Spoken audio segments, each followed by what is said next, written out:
Вы замечали, что люди, которые не очень справляются со своей работой, думают, что они прям мастера своего дела? Ну шо, бабоньки, держитесь. Вот это был эффект Даннинга-Крюгера. Человек совсем немного разбирается в какой-то области, но при этом ему не хватает знаний понять, что по сути он нубяра. Другими словами, вы не знаете, что вы не знаете. Не, ну ты что? Я достаточно умный, чтобы понять это. Нет, твой IQ тут совсем ни при чем. Эффект Даннинга-Крюгера может проявиться у кого угодно. Шахматисты, сомелье, охотники и даже доктора. Насколько же я крутой доктор, а? Упс, Венка. Мой следующий гость вставил слово «Даннинг» в название эффекта Даннинга-Крюгера. Профессор психологии Мичиганского университета Дэвид Даннинг.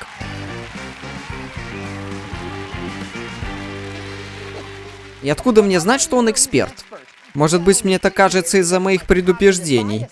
Я смотрю, твоя неуверенность немножко повлияла на тебя. Адам, со своими предубеждениями нужно быть поосторожнее. Но беспокоиться тут не о чем. Это часть нашей жизни.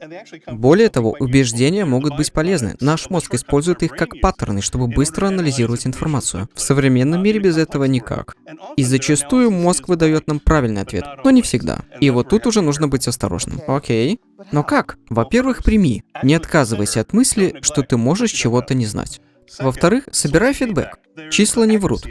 А еще рассматривай все возможные варианты. Не стоит сразу делать то, что первым пришло тебе в голову. Но чтобы действительно избежать эффекта Даннинга-Крюгера, нужно стать реальным экспертом в своей области. Постоянно учись.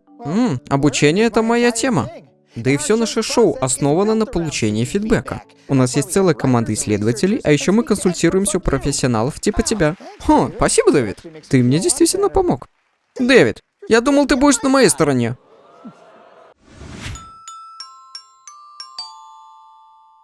Ну что, вот мы с вами и досмотрели до конца видео. Ну как мы?